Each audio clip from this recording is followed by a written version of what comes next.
Hollow Creek, a town of peace, until the convent at its edge awakens. Sister Evelyn waits, watching, smiling, in the shadows. Once you meet her gaze, you are never the same.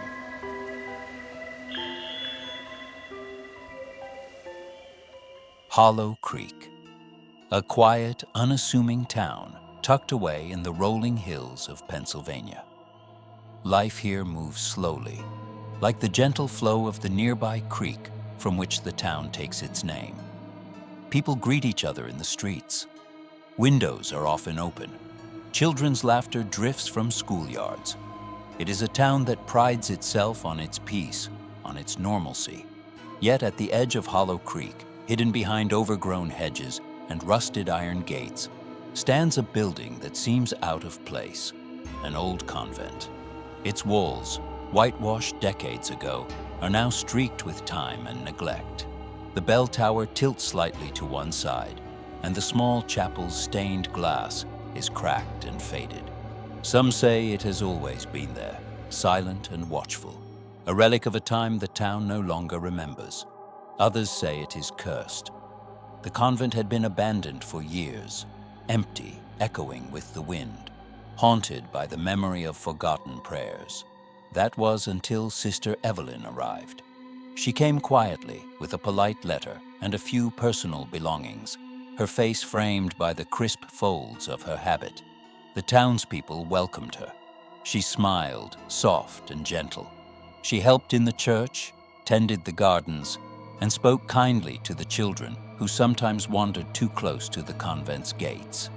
At first, there was nothing remarkable about her, just another nun in Hollow Creek.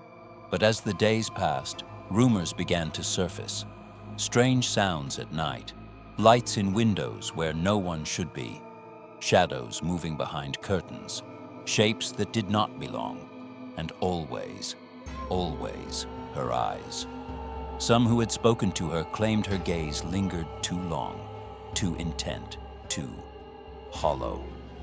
It began with the teenagers, a group of 4, Mark, Emma, Lucy, and Daniel, who had grown up hearing the whispered stories of the old convent.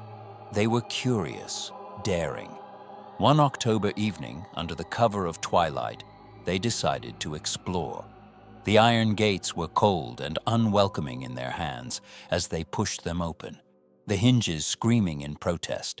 They stepped onto the grounds, the tall grass brushing against their legs, the air thick with the smell of damp earth and decaying leaves. The convent loomed before them. Its door, a massive slab of dark wood, groaned when they pushed it open. Inside, dust danced in the weak light of their flashlights. The air was heavy, musty, smelling of old stone and forgotten incense. Their footsteps echoed, bouncing off the high ceilings, making them jump at every sound. They found the chapel first. The pews were coated in dust, the altar draped in faded cloth. Candles, long burned out, stood crookedly in their holders. And there, carved into the wooden floorboards, were scratches, deep, deliberate, almost as if someone had tried to claw their way out. Emma bent down to look closer. These aren't old," she whispered. "Someone's been here, recently." From somewhere above, the faintest sound, a soft sigh, almost a whisper, sent shivers down their spines. Daniel, trying to steady his nerves, suggested they check the upper floors. "It's probably just the wind," he said, though his voice lacked conviction. The stairs creaked under their weight as they climbed.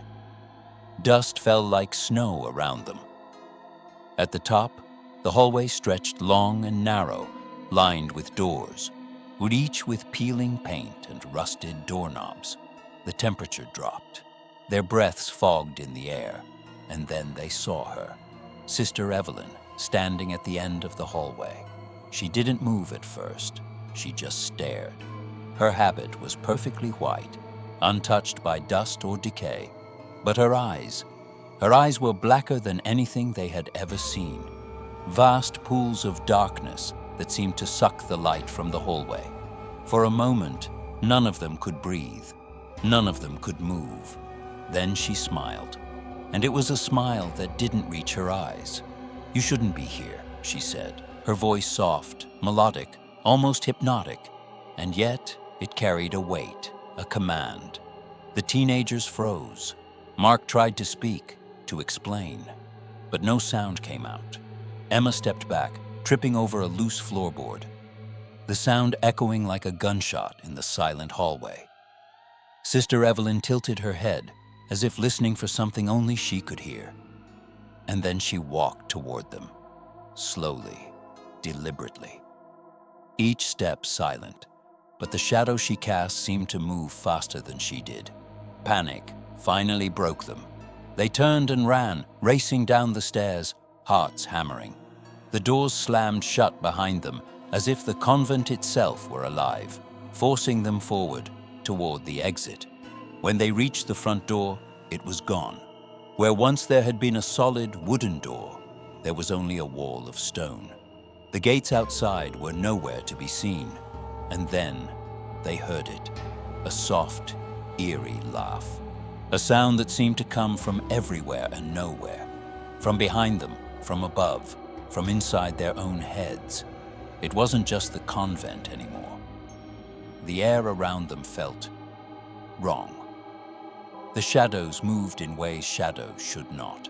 The temperature plunged, and the walls themselves seemed to pulse, breathing, alive. And at the center of it all, waiting, was Sister Evelyn. Her arms extended slightly, inviting, commanding. "You came to see me," she whispered. "And now, you belong."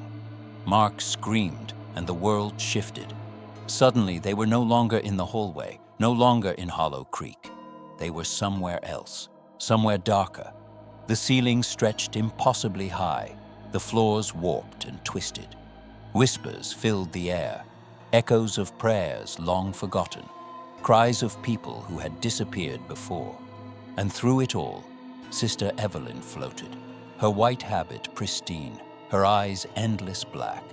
Time seemed meaningless. Minutes stretched into hours, or perhaps centuries. They could not tell. And as they looked at each other, panic mounting, they realized something horrifying. None of them remembered how they had entered the convent. None of them remembered the streets of Hollow Creek. Only the convent existed. Only Sister Evelyn existed. Then the whispers turned into voices, clear now, distinct. Voices of children, voices of people screaming, begging, pleading. Faces appeared in the walls, etched in shadow, twisted in pain. One by one, they reached out to the teenagers, beckoning, clawing, dragging them into the walls themselves. Emma fell to her knees, screaming, but no sound escaped. Daniel tried to grab her, but his arms passed through her as if she were smoke. Mark stumbled backward, tripping over something that felt solid, and saw what it was. A pile of robes, hundreds of them. The remains of those who had been claimed by Sister Evelyn over the decades. Sister Evelyn approached, her smile widening. "You cannot leave," she said, "not until I am ready." And with a motion, a wave of her hand, the hallway began to shrink, walls closing in, shadows twisting into shapes that whispered secrets no human should hear. The teenagers huddled together, trembling, realizing that Hollow Creek was no longer a sanctuary. The convent had claimed it, and they had stepped into a nightmare that existed beyond time, a place where the sinister nun ruled absolutely. And in that place, in that endless corridor of shadows and whispers, they understood the truth. Hollow Creek was not safe. Hollow Creek had never been safe, and Sister Evelyn had been waiting. Time in the convent was no longer measured by clocks or days. It existed only in the pulsing shadows, the whispered voices, the chilling laughter of Sister Evelyn. The four teenagers, Mark, Emma, Lucy, and Daniel, clung together, trembling, their eyes wide with disbelief. They could feel the walls closing in, pressing against them, as if the building itself were alive. And then, In the corner of the twisted hallway, they saw it. A room, a small chamber, dimly lit, where a single candle flickered on an altar. Around it, hundreds of tiny figurines carved from wood and bone stood in perfect rows. Each one resembled a person frozen in terror, their faces twisted in silent screams. Mark stepped closer, unable to tear his eyes away, and recognized one of the figures. It was him, or at least, in a version of him that already belonged to the convent. No, this can't be real, he whispered. But as the candlelight flickered, the figure's eyes moved, following him. A soft, echoing giggle filled the room. Sister Evelyn appeared behind the altar, gliding across the floor like a phantom. Her eyes, black as endless night, held the weight of centuries, and in them burned the stories of those who had come before. "You see," she said softly, tilting her head, "those who enter my home remain forever. You can try to escape, you can scream, you can run, but the convent chooses its own." Emma grabbed Lucy's hand, her nails digging into her friend's palm. "We have to get out," she whispered. "There has to be a way." Daniel shook his head. "We can't. Not like this. Look at it. Look at her." But even as he spoke, he could feel something crawling along his spine, shadows slithering along the walls like living things. Whispers circled their heads, teasing their minds with half-formed words and secrets they couldn't understand. Sister Evelyn's smile widened, and she raised one hand. The candle on the altar flared, and in an instant, the room expanded impossibly. The ceiling stretched higher, the walls spiraled outward, and the floor seemed to ripple like water. The figurines began to move, stepping down from their rows, their tiny faces twitching as if awakening from a long sleep. They crept towards the teenagers silently, each step deliberate, echoing like a drumbeat in the endless darkness. "Do you hear them?" Sister Evelyn whispered. "The ones who came before you. They welcome you." Mark tried to push past the figurines, but the moment he stepped forward, the floor shifted beneath him. He fell into darkness. Emma screamed, reaching out, but her hand passed through his body as if he were already a shadow, a memory, a piece of the convent itself. Lucy clung to her, crying, while Daniel turned to face Sister Evelyn, anger and fear warring in his eyes. "You won't take us," he shouted. "We're not yours." Sister Evelyn tilted her head, as though amused by his defiance. "I don't take, I collect, I preserve, I wait." Her voice echoed endlessly, reverberating off the walls, off the shadows, off the very air itself. "And you will wait, too." The shadows surged. The walls seemed to breathe, expanding and contracting with a rhythm all their own. Whispers became words, and words became screams. The teenagers tried to run, but the hallway twisted, reshaping itself, trapping them in a maze of impossibilities. Every door they opened led to another corridor, another room, another version of the same nightmare. And then they saw it. A window high above, showing the streets of Hollow Creek. Or what appeared to be the streets, but they were wrong. The town outside was empty, silent, gray. Smoke curled from chimneys that shouldn't exist. People wandered blindly, their faces blank, their eyes dark voids. The teenagers realized with growing horror that Hollow Creek itself had become part of the convent's world, warped and absorbed into its endless corridors. Emma sobbed. We can't leave. We can't go home." Sister Evelyn appeared in the window, her reflection mirrored across every pane of glass. "Home," she said. "Home is what you leave behind when you step into my world. Home is a memory, fragile, a fleeting, soon forgotten." Lucy noticed something. A small door at the far end of the hallway, glowing faintly, as though lit from within by some hidden sun. "Look!" she shouted. "Maybe that's the way out." The group ran, hearts pounding, hoping, praying. But as they approached, The floor beneath the door gave way. They fell into a chamber below, a cathedral-like hall, impossibly vast, with ceilings so high they disappeared into darkness. And at the center, the altar, larger than life, and Sister Evelyn standing before it, flanked by shadowy figures that moved like smoke, yet had the shape of men and women, children even, trapped forever. "You think you can escape?" she asked, her voice carrying across the hall. "No one leaves Hollow Creek's convent. Not once they have crossed its threshold." Daniel stepped forward, or desperation overcoming fear. "We won't be part of this. There has to be a way to stop you." Sister Evelyn's laughter filled the cathedral. It was not just a sound, but a force, shaking the very air, rattling the teenager's bones. "Stop me," she said. "I am the convent. I am its keeper, its guardian, its curse. You are only the newest chapter in a story that never ends."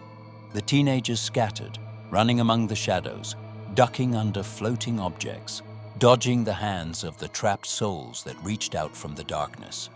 Every corner, every archway, every pew seemed to twist into new forms, a labyrinth designed to trap and terrify.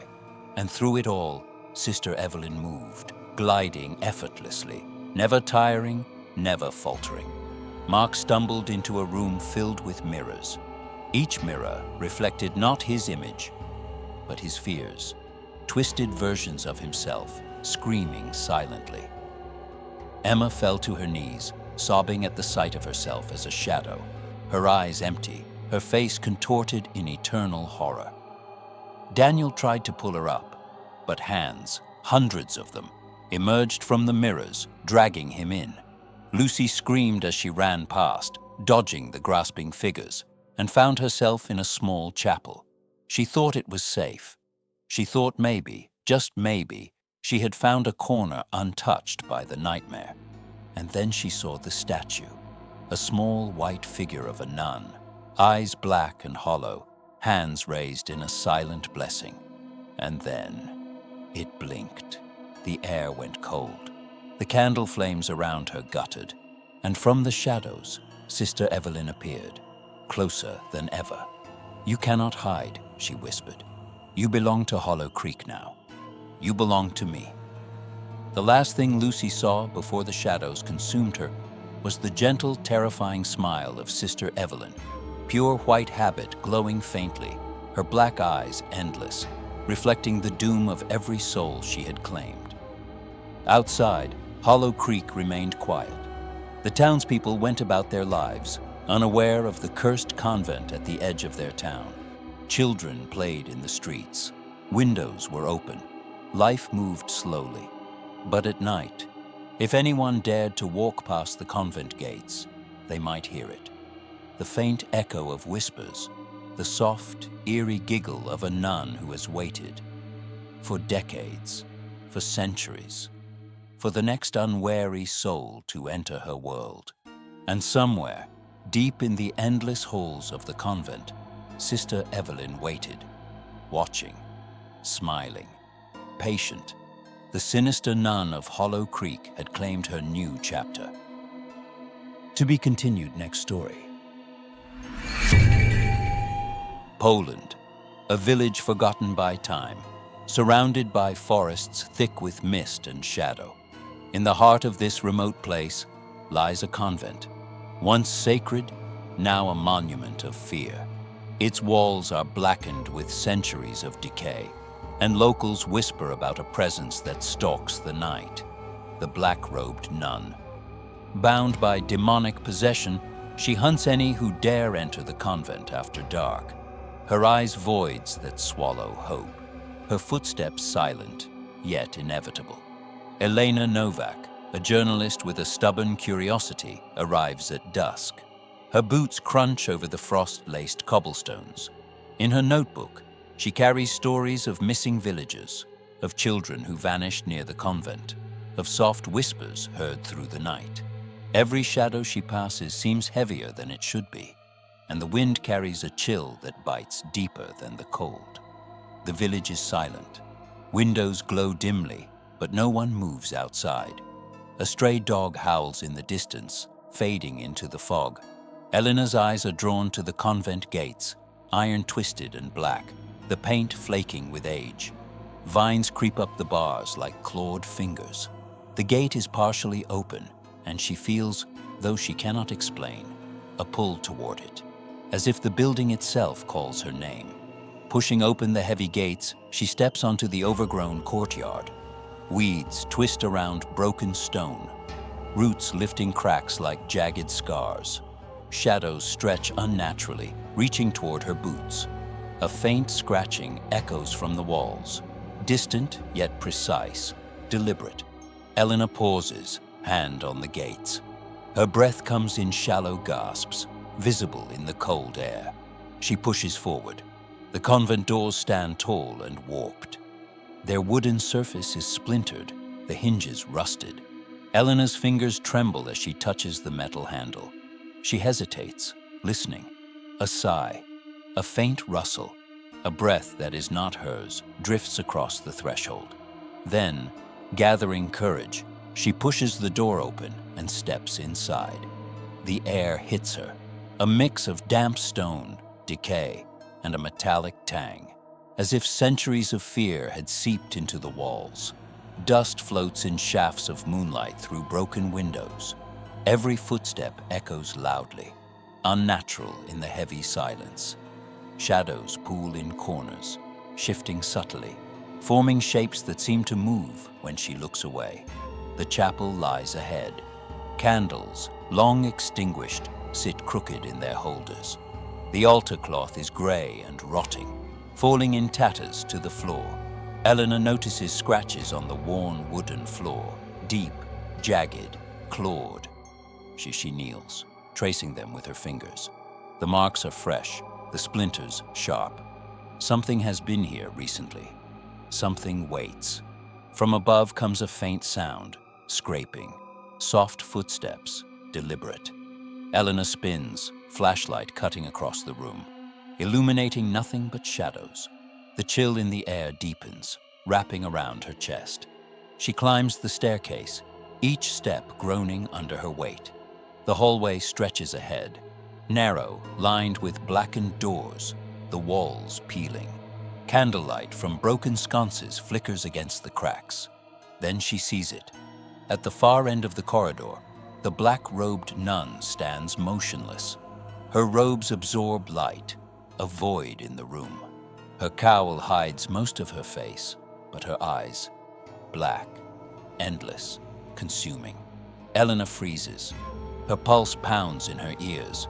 The nun tilts her head slowly, and the shadows stretch along the walls, twisting in unnatural patterns. A soft, eerie giggle floats across the corridor, though the nun's mouth does not move. Eleanor steps back, tripping over a broken floorboard. The echo is deafening, yet the nun glides forward, silent, floating almost, as if the air itself bends around her. Elena's flashlight trembles, the beam bouncing across peeling walls, distorted shadows crawling along them. She runs. Hallways twist impossibly. Doors lead to more corridors, each more disorienting than the last. Whispers surround her, unintelligible yet malevolent, circling, forming half-words of threat and malice.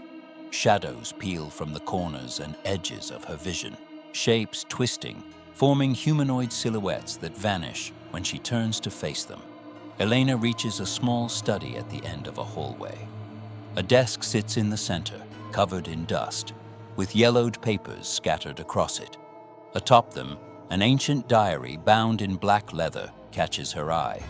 Hands shaking, she opens it. The first entries tell of a nun centuries ago, taken by a demon trapped in her mortal shell. She was bound to the convent, cursed to hunt intruders after dusk, to feed the dark that possessed her.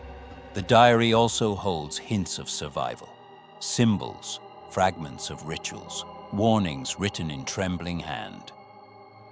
Eleanor realizes the path to safety lies in understanding these cryptic notes before the black-robed nun reaches her. The air grows colder. Shadows thicken along the walls. She hears the soft scrape of the nun's approach, echoing through the halls like the heartbeat of the building itself.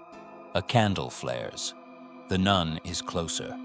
Her robes shift, informing tendrils that curl like living smoke toward Elena.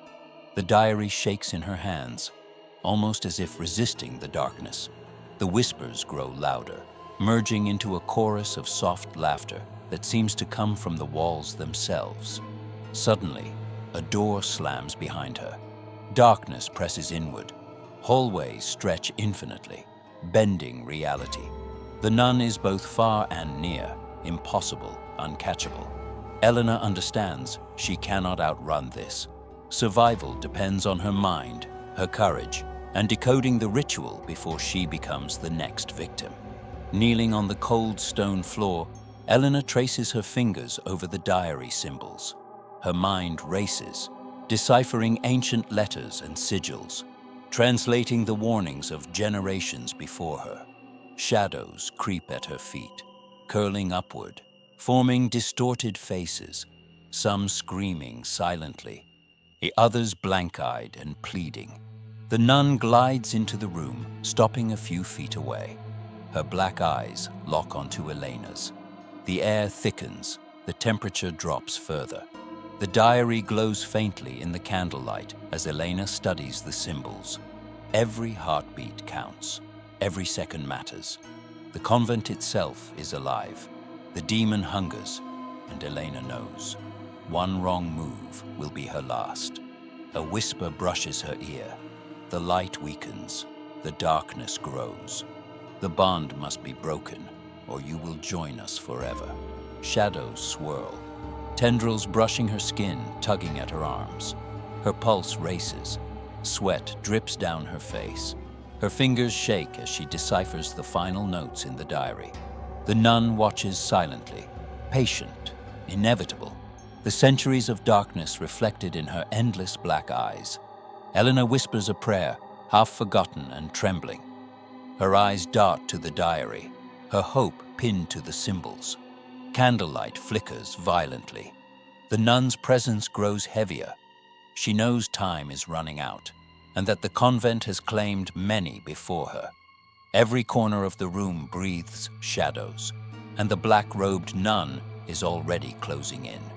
The diary's symbols pulse faintly under Elena's fingers, a fragile lifeline in the overwhelming darkness. The whispers intensify, twisting into unintelligible chants that seem to originate from the walls themselves. Her flashlight trembles as shadows stretch and coil like living snakes. Every instinct screams to flee, yet Elena knows the nun's presence will find her no matter how far she runs. She rises, clutching the diary to her chest, and steps toward the altar room. Candlelight flickers across cracked floorboards and broken pews. The shadows surge, stretching toward her like black rivers, twisting and bending the hall around her. Every step feels heavier than the last, as if gravity itself conspires against her. The nun emerges from the darkness ahead, robes flowing silently, tendrils of shadow curling outward. Her cowl hides most of her face, but her eyes, black, infinite, lock onto Elena's. The air thickens with a suffocating cold, and every breath Elena takes burns like ice. Time seems to dilate, seconds stretch into eternities. She feels the pull of centuries, the weight of the convent's history pressing down upon her. Elena flings open the diary, scanning the ritual notes frantically. Symbols of protection, binding, and exorcism intermingle with fragmented Latin phrases. One diagram shows a circle of salt, candles, and a sacred relic.